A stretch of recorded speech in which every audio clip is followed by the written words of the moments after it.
गाठ आहे ती खूप मोठी गाठ आहे.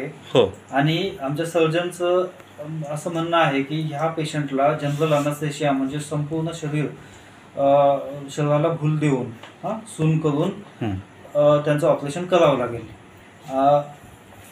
हे करत असताना पेशंटला इंट्युबेशनची गरज पडते आणि इंट्युबेशन केल्यानंतर पेशंटला नंतर रिकव्हरीसाठी ICUची गरज पडू शकते किंवा पेशंटला ह्याच्यासाठी. हो, सगळं मान्य आहे. हो, ते सगळं तुम्ही जे म्हणताय आपल्याला ICUची सेटअप किंवा व्हेंटिलेटरची गरज पडू शकते. त्या सुविधा आपल्याकडे नाही आहे. म्हणजे आपल्या ग्रामीण रुग्णालयाला ते सुविधा नाही आहेत. ह्या सुविधा नाहीत. आपलं छोटं सेटअप आहे, आपलं 30 बेडचं सेटअप आहे. आपल्याकडे व्हेंटिलेटर आणि ICUच्या सुविधा आपल्याकडे नाही. तर म्हणून यांना आपण म्हणजे महात्मा फुले योजनेअंतर्गत DY पाटील हॉस्पिटलला तिथे यांचं ऑपरेशन होऊ शकेल. तर आमचे जे सर्जन आहेत एखंडे सर, त्यांचे मित्रच आहेत तिथं, त्यांच्या रेफरन्सनं आपण त्यांना तिथे पाठवत आहोत या पेशंटला.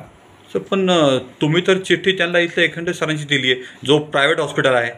तर असं नियमाने आहे का जर प्रायव्हेट हॉस्पिटल चिठ्ठी नाही दिली? आपल्याकडे महात्मा फुले योजना आहे. महात्मा फुले योजनेअंतर्गत आपल्याकडे एखंडे सर येऊन ऑपरेट करतात. नाही, पण त्यांनी इथे ऑपरेट केलेलं नाहीये. पेशंटला तिकडे पाठवलं गेलेलं आहे आणि पेशंटकडनं तिकडे पैसे घेतले गेलेले आहेत. पेशंट महात्मा फुले योजनेअंतर्गत डॉक्टर एखंडे आपल्याकडे महात्मा फुले योजनेअंतर्गत ग्रामीण रुग्णालय जुन्नर येथे ऑपरेशन करतात.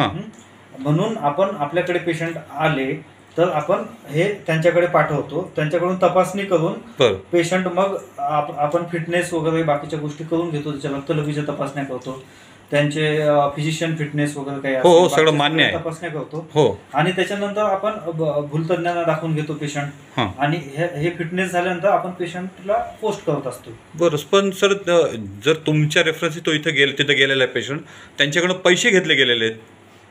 जर तुम्ही म्हणताय का एखाद्या सरांपाशी तुम्ही पाठवलं त्यांना, ठीक आहे, मान्य आहे. पण तिकडे गेल्यावरती त्यांचे पैसे घेतले गेलेत. काही तपासण्या ज्या आहेत जे डॉक्टरना वाटत असेल आवश्यक आहेत आणि ज्या आमच्या सेटअपमध्ये होत नाहीत, अशा तपासण्या त्यांना बाहेरून करायला सांगू. पण सर, एक गरीब माणूस ग्रामीण रुग्णालयात येतोय, याचा अर्थ त्याच्याकडे पैसे नाही आहेत म्हणून तो ग्रामीण रुग्णालयात येतोय. मग हे तुमच्याकडचा माणूस जर तिकडे जातोय तर त्याच्याकडनं पैसे घेतले जात आहेत, हे कसं वाटतं तुम्हाला? ऑपरेटिव्हसाठी पेशंटचं फिटनेस आवश्यक असतं. पेशंटचं फिटनेस करावं लागतं आपल्याला. हो. फिटनेससाठी आपल्याला काही तपासण्या असतात, जसं प्रोथोमेन टाईमची तपासणी आहे, PTची तपासणी आहे. ही तपासणी आपल्याकडे सध्या होत नाही तपासणी. ती तपासणी त्यांची बाहेरून केलेली आहे. सर, मग याच्यात त्याची पिळवणूक झालेली आहे. बाकीच्या सगळ्या जेवढ्या तपासण्या आपल्याकडे होतात त्या तपासण्या आपल्याकडे नाही. इथे एकही तपासणी झालेली नाही सर, त्याची नाही झालेल्या आहेत. आपल्याकडे त्यांच्या रक्तलघवीच्या तपासण्या आपण केलेल्या आहेत. महालॅबमध्ये अंतर्गत आपण त्याचं रक्तलघवीच्या तपासण्या केल्या, एक्सरे केलेला आहे, आपण ECG केलेला आहे त्यांचं. ECG पहिला इथं केला, नंतर जो फिटनेस साठी त्यांना पाठवलं त्यांना परत ECG करायला लावले आपण. आपल्याकडे फिजिशियन अवेलेबल नाही आहेत. आपण फिजिशियन फिटनेस साठी पेशंटला बाहेर पाठवतो. फिजिशियन फिटनेस हे पेशंटचं वय जास्त असल्यामुळे आणि पेशंटला BP वगैरेचा त्रास असल्यामुळे फिजिशियन फिटनेस या केसमध्ये आवश्यक असते. त्यासाठी आपण ते करून घेतलेलं आहे. पण सर, तिथे त्याचे पैसे घेतले गेलेले आहेत ना. एक गरीब माणूस ग्रामीण रुग्णालयात काय येतोय का त्याच्याकडे पैसे नसतील म्हणून येतोय. ज्या तपासण्या आपल्याकडे अवेलेबल नाहीत त्यासाठी म्हणजे आपण त्यांना आपल्याकडे फिजिशियन अवेलेबल नाही तर त्यांच्या कन्सल्टेशनसाठी ठीक आहे. मग त्यांनी सर पाठवलेलं आहे. त्यांनी त्यांच्या फाईलला अप्रूव्हल केलंय काही ते होऊ शकतंय, मग तरी तुम्ही त्यांना YCMला वगैरे पाठवताय. पेशंटला इंट्युबेशनची गरज लागणार आहे, पेशंटला ICU सेटअपची गरज लागणार आहे, पेशंटच्या जीवाला जोखीम आहे. आणि तसं आमच्या भूलतज्ञांचं ओपिनियन आम्ही घेतलेलं आहे. सर्जनलाही तसं वाटतंय की म्हणजे मेजर सर्जरी असल्यामुळे ह्याला असे कॉम्प्लिकेशन येऊ शकतात. तर त्यामुळे ह्या पेशंटला जिथे ICUची उपलब्धता आहे किंवा जिथे व्हेंटिलेटरच्या सोयी आहेत. आपल्याकडे व्हेंटिलेटर आहे ना, ICU आहे. आपलं छोटं 30 बेडचं सेटअप आहे आपल्याकडे. व्हेंटिलेटर अवेलेबल आहे आपल्याकडे. आपल्याकडे बाकी भरपूर केसेस होतात, भरपूर ऑपरेशन होतात. आपण पायलट प्रोजेक्ट अंडर सर त्याच्यात तर 30/30 काहीतरी लिहिलेलं आहे, मी काहीतरी पाहिलंय. पायलट प्रोजेक्ट अंडर आपण भरपूर सीझर करतो हं. आणि महात्मा फुले अंडर आपण बाकीचे ऑपरेशन सुद्धा करतो. भरपूर केसेस आपण इथे करत असतो. परंतु ह्या पेशंटचा हा प्रॉब्लेम की यांना GA लागेल, म्हणजे संपूर्ण शरीराला फुल द्यावं लागणार त्यांच्या, तर त्याच्यामुळे कॉम्प्लिकेशन होऊ शकतात, ही शक्यता आहे. त्याच्यामुळे आपण त्यांना पुढे पाठवत आहे. जरा सांगा, हा जो एक पेशंट आहे तुमच्यापाशी आलेला आहे, लोखंडे नावाचे पेशंट आहे, ते तुमच्यापाशी आलेले आहेत. रामचंद्र लोखंडे नावाचा नारायणगावातून गरीब पेशंट माझ्याकडे आला. आल्यानंतर त्याने मला सांगितलं की अशाच्या प्रकारचा हर्नियाची एक केस होती, त्याच्या इथे कमरेच्या तिथे असं मोठ्या असा आकाराचा हर्निया आहे त्याच्यात. तर तो आल्यानंतर मग मी म्हटलं नारायणगावला मी फोन केला. नारायणगावचे डॉक्टर म्हटले की जुन्नरला चांगल्या प्रकारे ऑपरेशन होतात.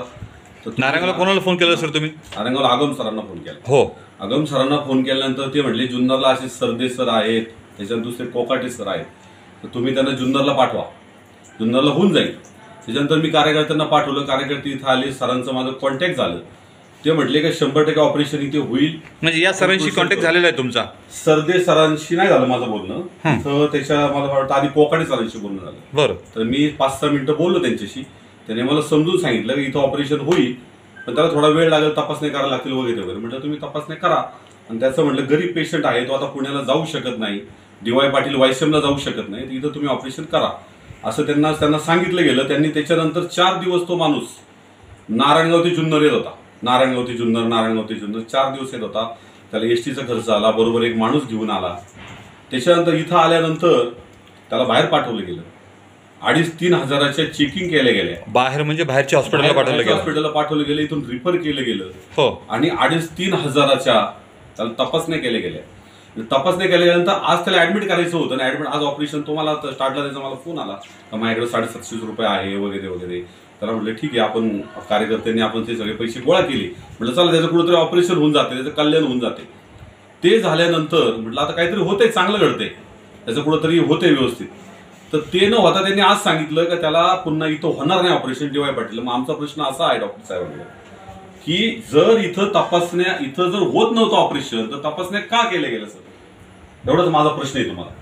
आणि हा प्रश्न हे बघा मी तुम्हाला सांगतो, तज्ञ डॉक्टरांना वाटत असेल, त्यांना फिटनेससाठी काही तपासणीची आवश्यकता वाटत असेल, ज्या तपासण्या आपल्या सेटअपमध्ये होत नाहीत त्या तपासण्या ते बाहेरून करून घेऊ शकतात. त्या तपासण्या बाहेर केलेल्या गेलेल्या आहेत. आणि तपासण्याबद्दल सुद्धा आपलं DY पाटील डॉक्टरांशी बोलणं झालेलं आहे की तपासण्या रिसेंटली 4-5 तारखेला केलेल्या गेलेल्या आहेत. ह्या तपासण्याचे रिपोर्ट तिथं चालेल का? तर ते म्हटले की ते रिपोर्ट सुद्धा तिथे चालतील. त्यांच्या ज्या ब्लडच्या वगैरे तपासण्या झालेल्या आहेत, तर त्या तपासण्या सुद्धा तिथे चालू शकतील आणि पेशंटला परत तपासण्या करायची गरज पडणार नाही. ते एखंडे सरांची काहीतरी चिठ्ठी आहे, एखंडे सरांनी सुद्धा अप्रूव्ह केली सर. त्यांनी काहीतरी 30/30चा काहीतरी याच्यावरती उल्लेख केलेला आहे, तो का बघा सेंटीमीटर 30/30. हा, तो काय विषय सर? ते मेश म्हणजे हर्निया जेव्हा क्लोज करतो ना, तिथं जाळी टाकतात, तर ती जाळी आहे ती सर. त्या जाळीच्या संदर्भात बी इथं जाळीचे सुद्धा 1000 रुपये मागितले गेले. तो काय विषय आहे जरा सांगा. जाळीचे सुद्धा 1000 रुपये मागितले गेले. कोणी मागितलं? एक मिनिट दादा, म्हणजे तुमचं नाव काय? तुमचं नाव काय दादा? रामचंद्र बाबा लोखंडे. म्हणजे तुम्ही स्वतः पेशंट आहे का? एक मिनिट जरा, तुमचं काय प्रॉब्लेम तो दाखवा जरा. प्रॉब्लेम काय दाखवा तू, म्हणजे हा नेमका प्रॉब्लेम आहे काय? बरं, काय झालं? तुम्ही आले काय झालं तुम्हाला? इथं ते म्हणले बाहेरून 1000 रुपयाचा आणा. 1000 रुपयाचं काय आणा? आपलं पडका. हा, म्हणजे डॉक्टर जे म्हणतात ते जाळी टाकायची. जाळी टाकायची म्हणून ते आणल्याशिवाय मग ते म्हणलं होतंय. म्हणजे ही जाळी तुम्हाला बाहेरून आणायला सांगितली. डॉक्टर काय सांगाल डॉक्टर? तुम्ही हे म्हणतात बाहेरून जाळी आणायला सांगताय. जाळी आपल्याकडे ती मेश जी आहे ती अवेलेबल नाही आहे, ती बाहेरून आणली. म्हणजे तुम्ही डॉक्टर पेशंटला बाहेरून आणला होता? काही साहित्य जे आपल्याकडे अवेलेबल नाही ऑपरेशन मध्ये, म्हणजे तुम्ही बाहेरून पेशंटकडे मागवता? ते पेशंटच्या पैशाने मागवायचं? मग ते आपल्याकडे अवेलेबल नाही, ते गोष्ट मागवावी लागते बाहेर. म्हणजे पेशंटच्या पैशाने मागवावी लागते? ती नाही अवेलेबल नाही. हो, ते मान्य आहे, अवेलेबल तुमच्याकडे नाहीये, पण ती पेशंटने आणायची असते. जी काही डॉक्टर एक मिनिट म्हणजे आता एक मिनिट, म्हणजे हे फक्त जाळीची गोष्ट नाहीये. जाळी नाही, एखाद्या माणसाकडे जी वस्तू नाहीये, तुमच्या हॉस्पिटलला नाहीये, ते तुम्ही बाहेरून मागवता. मग आपल्याकडे भरपूर औषधं अवेलेबल आहेत. जे हा. औषधं आपल्याकडे अवेलेबल आहेत ते सगळे औषधं आपण पेशंटला देणार आहे. हां एखादी गोष्ट जर नसेल, मग तो त्याच्या पैशाने आणेल. मग मेशची जाळी आपल्याकडे अवेलेबल नाही आहे, मग ती अवेलेबल तुम्ही करायची असते का पेशंटने करायची असते डॉक्टर? आणि दुसरी गोष्ट म्हणजे सर्जनला पूर्ण तपासण्या केल्यानंतर एखाद्याला असं वाटू शकतं, तपासण्यातून काही असं निष्पन्न होऊ शकतं की ही केस जी आहे ही आपल्याकडे इथं होण्यासारखी नाही आहे, या पेशंटमध्ये जोखीम आहे, या पेशंटला अशी भूल लागणार आहे. तर अशा वेळेस मग सर्जन सांगत असतात. नाही ते मान्य आहे. हो ते मान्य आहे. अशा वेळेस तुम्हाला पुढे तुमच्याकडे पाठवू ते शकतात. सगळं अवेलेबल नाही म्हणून तुम्ही पुढे पाठवता, ते मान्य आहे. पण डॉक्टर, जी वस्तू तुमच्याकडे नाही आहे ती वस्तू पेशंटने बाहेरून पैशाने आणून द्यायची, मग माणूस सरकारी दवाखान्यात काय येतो डॉक्टर?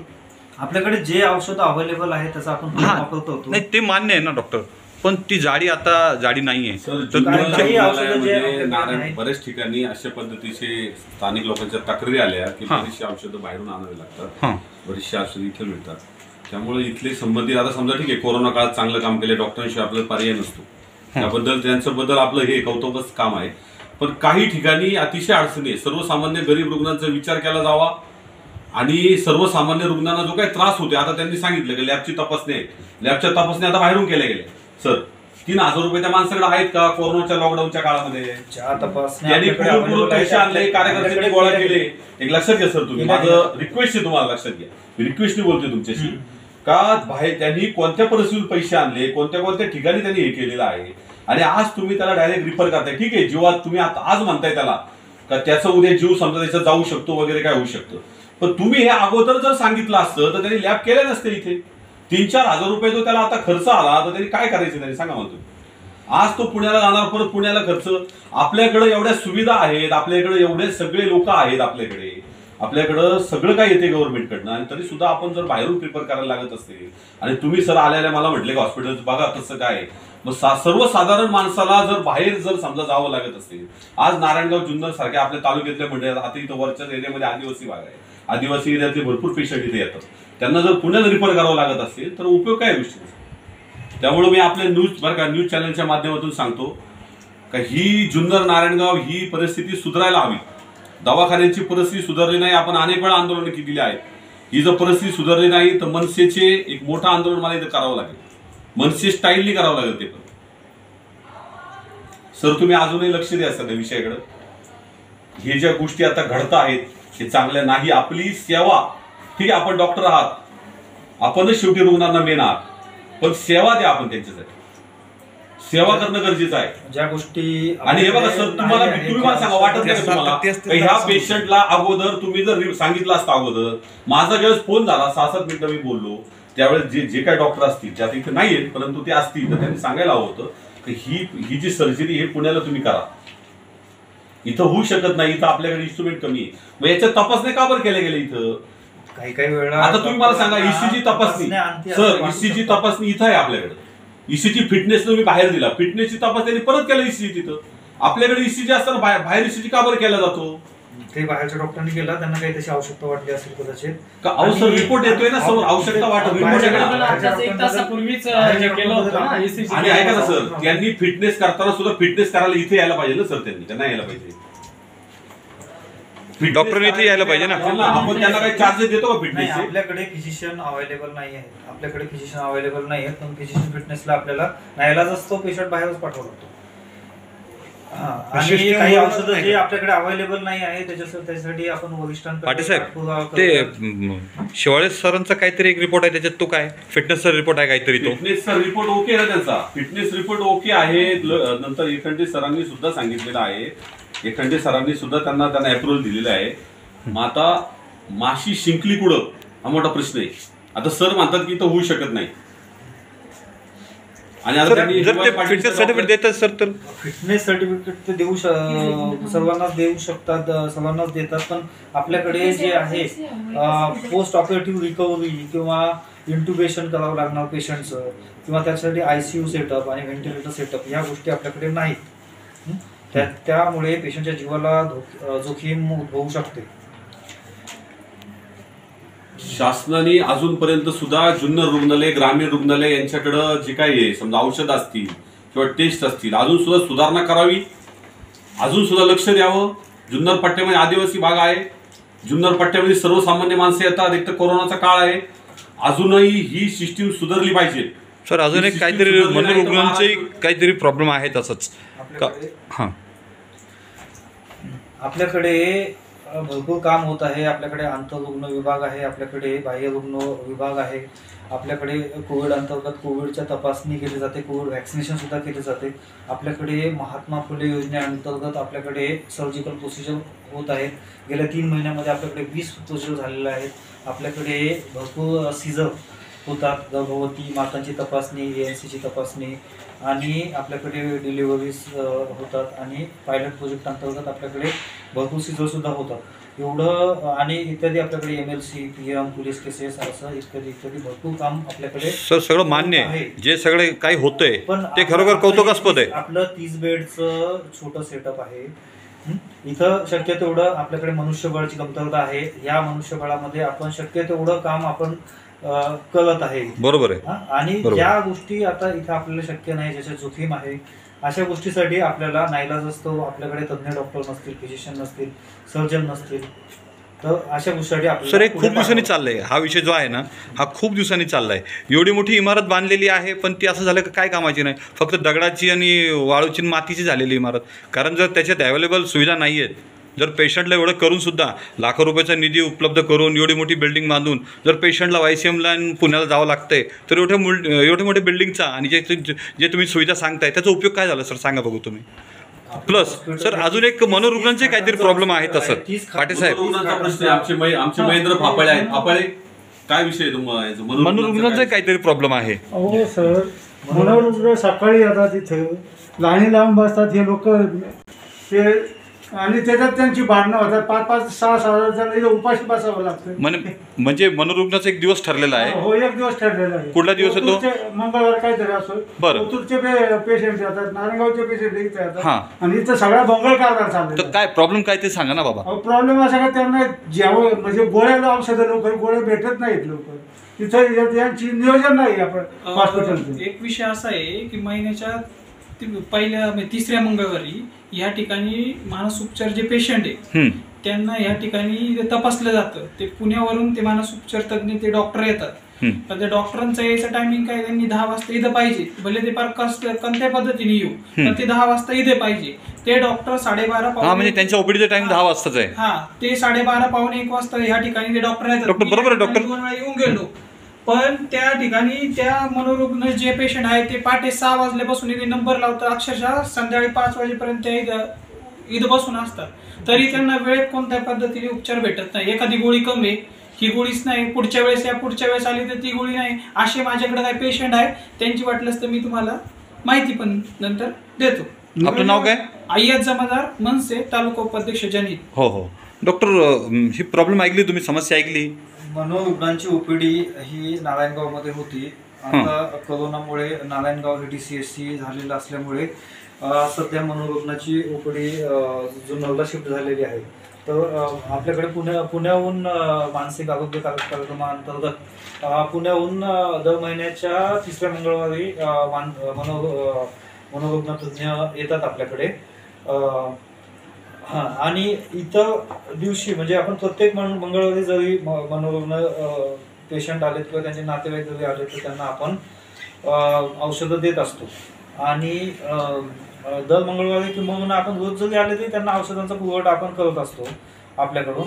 आणि सर जर रोज केलं असतं तर एवढी गर्दी झाली नसती ना. सदर संदर्भामध्ये गेल्या आठवड्यामध्ये CS सर आणि DD सरांसोबत सुद्धा मीटिंग झालेली आहे.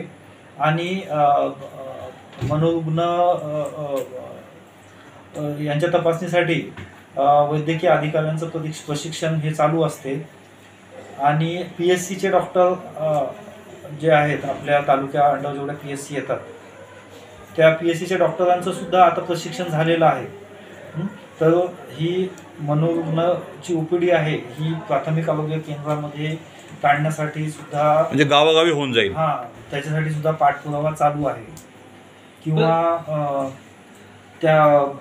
किंवा मनोरुग्णाच्या डॉक्टरांनी जुन्नरला गर्दी जास्त असल्यामुळे महिन्यातून 2 वेळा व्हिजिट करावी याच्यासाठी सुद्धा पाठपुरावा चालू आहे. म्हणजे ही अडचण तुमच्या लक्षात आलेली आहे मनोरुग्णांची. हा सर त्यांना गोळ्या वेळेवर भेटत नाहीयेत. प्रशिक्षित डॉक्टर जे आहेत PSC चे डॉक्टर वगैरे त्यांचं मग ज्या दिवशी आपल्याकडे चेकअप आहे मंगळवारी आपल्याकडे डेप्युटेशन काढता येईल का याच्याबद्दल सुद्धा चर्चा चालू आहे वरिष्ठ स्तरावर.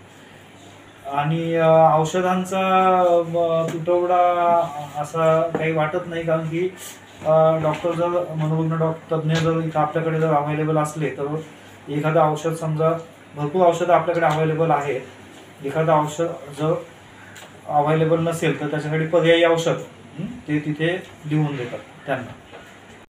आता डॉक्टर यांच्याबद्दल काय करता येईल तुम्हाला? आता हे जे तुमचे लोखंडे पेशंट आहे हर्नियाचे, ह्यांच्याबद्दल डॉक्टर, आपण याची- महात्मा फुले यांची- योजनेअंतर्गतच हां. आपण मोफत ऑपरेशन होण्याकरिता त्यांना DY पाटील हॉस्पिटल पिंपरीला आपण एक सर्जन आहेत त्यांच्या रेफरन्सनंच आपण महात्मा फुले योजनेअंतर्गतच त्यांना तिथे रेफर करत आहोत. त्या सर्जनशी सुद्धा बोलणं झालेलं DY आहे. पाटीलला गेल्यावर परत टेस्ट करणार आपण तिथे. नाही, त्यांच्याशी बोलणं झालेलं आहे, त्यांना सांगितलं आता सर टेस्ट गेलेले कोणतंही आहे. हॉस्पिटल ऐका ना सर, नाही, कोणतंही त्यांच्याशी- हॉस्पिटल टेस्ट ऍक्सेप्ट करत नाही. त्यांच्याशी हे या टेस्ट विषयावर फुकट बोलणं मिळणार झालेलं वाया सर आता तुमच्या म्हणण्यावर समजलंय की ECG इथं काढलेलं होतं तरी त्यांनी तिथे एक्सेप्ट केलं नाही, जे तुम्ही प्रायव्हेट हॉस्पिटल पाठवलंय पुन्हा त्यांनी तिथे करून घेतलंय. याचा अर्थ एक हॉस्पिटल डॉक्टरचा प्रश्न आहे, त्यांना कदाचित एखाद्या वेळेस ECG मध्ये काही प्रॉब्लेम वाटला असेल किंवा त्याच्यामुळे त्यांनी तो परत केला असेल, त्याबद्दल आपल्याला काही सांगता नाही ना. सर मग आता पुण्याला पेशंट गेल्यानंतर पण तिकडे त्यांना जर काही याच्यात प्रॉब्लेम वाटला या रिपोर्ट्स मध्ये ते पुन्हा रिपोर्ट नवीन काढायला सांगतील. नाही, शक्यतो माझं बोलणं झालेलं आहे त्या विषयावर. हे सर तुम्ही तपासणी आहे. तुमच्याच रेफरन्सनी या पेशंटला इथून आपल्या तिथं 2 किलोमीटर पण नाही अंतर, 2 किलोमीटर अंतरच्या आतमध्ये पाठवलं बरं होतं, सर. तुम्ही इथं ते ऍडजस्ट नाही करू शकले सर. कोणतंही हॉस्पिटल अशा प्रकारच्या तपासण्या ऍक्सेप्ट करत नाही. सिम्बायोसिस हॉस्पिटलला आपण अनेक पेशंट पाठवतो, तिथे सगळं फ्री होतं, परंतु तिथलं ते म्हणतात की आम्हाला आमच्या हॉस्पिटलचेच रिपोर्ट पाहिजे, आम्हाला आमच्या हॉस्पिटलचेच तपासणे पाहिजे. त्यामुळं मला वाटत नाही हे चालेल. आज म्हणजे कसं माहिती का, विसंवाद असल्यामुळं म्हणा किंवा काय बाकीच्या इथं तुम्ही ना जर आम्हाला अगोदर सांगितलं असतं तर त्या पेशंटला आपण पहिल्यांदाच प्रिफर केलं असतं. सगळ्या तपासण्या इथं करायच्या, प्रायव्हेटली बाहेर जायचं, 3-4 हजार रुपये घालवायचे, त्याला नारायणगाववरनं इकडे जुन्नरला 4-4, 5-5 वेळा यायला लावायचं. मला डॉक्टर साहेब हे योग्य वाटलं नाही, त्यामुळं आम्ही सर्व विचार करण्यासाठी तुमच्याकडे आलो. त्या संदर्भात वरिष्ठ डॉक्टरांशी चर्चा झालेली आहे, DY पाटीलच्या डॉक्टरांशी चर्चा झालेली आहे आणि त्यांनी सांगितलं आहे की शक्यतो इथल्या तपासण्या ज्या आहेत त्या तिथे चालू शकतील. म्हणजे शक्यतो म्हणजे कन्फर्म नाहीये का? ते बघून ठरवतील ना, ते आता तज्ञ डॉक्टर आहेत ते बघून ठरवतील. परत काढायला म्हणजे डॉक्टर आता त्यांना पेशंटला पुन्हा तिथं खर्च करावा लागेल मग? हे आता तिथले डॉक्टर सांगू शकतील तुम्हाला. सर तिथे तर पूर्ण त्यांची जी ट्रीटमेंट होणार ती फ्री ऑफ कॉस्ट होणार आहे, बरोबर? महात्मा फुले अंडर जर झालं तर फ्री ऑफ कॉस्ट. महात्मा हो, फुले सर आपण झालं फ्री तर- ऑफ कॉस्टच म्हणतो, पण आज महात्मा फुलेला आपल्याला इथं 3-4 हजार रुपये खर्च करायला लागले ना, इथंच लागले करायला सर. नवनवीन आणि ताज्या घडामोडी